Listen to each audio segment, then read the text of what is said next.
नमस्कार, SBT news में आपका स्वागत है। पेश है 27 जून रविवार सुबह 6:15 बजे राजस्थान की बड़ी खबरें।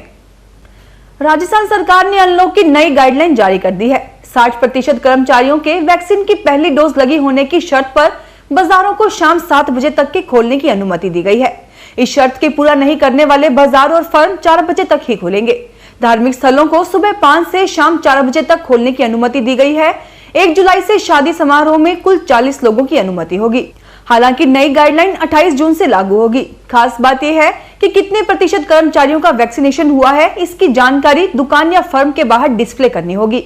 सभी दुकानों, क्लबों, जिम, रेस्टोरेंट्स, मॉल और कमर्शियल संस्थानों पर यह नियम लागू होगा। 1 जुलाई से मैरिज गार्डन, मैरिज हॉल और होटलों में शादी समारोह में अधिकतम 40 लोगों की अनुमति होगी। इसमें 25 आयोजनकर्ता का परिवार और मेहमान, जबकि 10 बैंड बाजे वाले और 5 अन्य व्यक्ति शामिल हो सकेंगे। शादियों में बारात निकालने और डीजे पर रोक जारी रहेगी। राजस्थान के शहरों में सुबह 5 से रात 8 बजे तक सिटी बसों के चलाने की अनुमति होगी। सिटी बसों में कोई भी यात्री खड़े होकर यात्रा नहीं कर सकेगा। सिटी बसों के ड्राइवर, कंडक्टर को वैक्सीन की पहली डोज लगी होना जरूरी है। इसके बिना बस चलाने की अनुमति नहीं होगी। निजी वाहनों से इमरजेंसी को छोड़ रविवार को आवागमन बंद रहेगा। अन्य दिनों में रोजाना सुबह 5 से रात 8 बजे तक निजी वाहन से आ जा सकेंगे। राजस्थान में जिम, रेस्टोरेंट के 60% कर्मचारियों को वैक्सीन की पहली डोज लगी है। उन्हें 4 बजे बाद भी खोलने की अनुमति होगी। ऐसे जिम, रेस्टोरेंट शाम 7 बजे तक खुल सकेंगे। निजी वाहनों के लिए पंपों से पेट्रोल, डीजल भरवाने का समय बढ़ा दिया है। अब सुबह 5 बजे से रात 8 बजे तक निजी वाहनों में पेट्रोल, डीजल भरवा सकेंगे। पार्क सुबह 5 से 8 और शाम को 5 से 7 बजे तक खुलेंगे। वैक्सीनेशन करवा चुके लोग तय सीमा में पार्क घूम सकेंगे। प्रदेश भर में कर्फ्यू का समय कम किया है। अब रात 8 बजे से सुबह 5 बजे तक कर्फ्यू रहेगा। वीकेंड कर्फ्यू शनिवार रात 8 बजे से सोमवार सुबह 5 बजे तक रहेगा।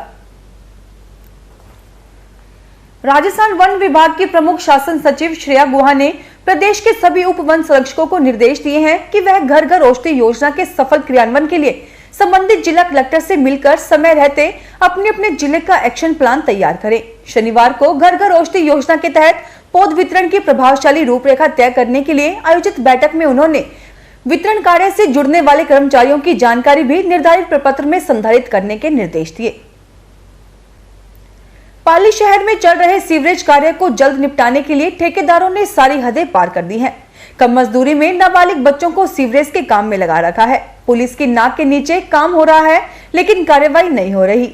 औद्योगिक पुलिस थाना क्षेत्र के हाउसिंग बोर्ड चौकी में सूचना दी गई कि इन नाबालिग बच्चों को दस्तयाब करते हुए इनका जन्म प्रमाण पत्र, वास्तविक जन्म तिथि जांच कर उनके समक्ष पेश करने और ठेकेदार के खिलाफ मुकदमा दर्ज करने के लिए निर्देश दिए गए।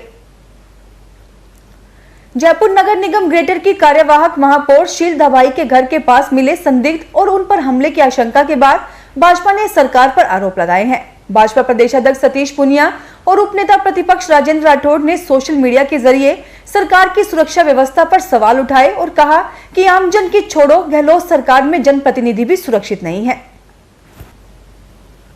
राजस्थान में कोरोना के डेल्टा प्लस वेरिएंट का एक मरीज मिलने के बाद अब मरीज के कॉन्टैक्ट ट्रेसिंग का काम शुरू कर दिया गया है और माइक्रो कंटेनमेंट जोन बना दिए गए हैं ताकि संक्रमण का प्रसार न हो। बीकानेर की इस मरीज के संपर्क में आने वाले लोगों को चिन्हित कर आइसोलेट किया जाएगा। 2 दिनों की राहत के बाद शनिवार को जयपुर जिले में फिर से नए कोरोना संक्रमितों की संख्या 20 तक पहुंच गई, जबकि गुरुवार को जिले में 14 और शुक्रवार को 12 ही नए कोरोना पॉजिटिव दर्ज हुए थे। शनिवार को जिले में 20 नए पॉजिटिव मिले हैं। राजस्थान में सार्वजनिक वितरण प्रणाली के सभी लाभ जन आधार कार्ड के माध्यम से उपलब्ध करवाए जाएंगे। इसके लिए प्रथम चरण में पायलट प्रोजेक्ट के तहत 1 जुलाई से 10 लाख NFSA राशन कार्डधारी परिवारों के सदस्यों का जन आधार कार्ड से सीडिंग का कार्य किया जाएगा। फिलहाल इस बुलेटिन में इतना ही। फिर हाजिर होंगे और बड़ी खबरों के साथ। एसबीटी न्यूज के वीडियो देखने के लिए हमारे चैनल को सब्सक्राइब करें और नोटिफिकेशन पाने के लिए बेल आइकन को प्रेस करें।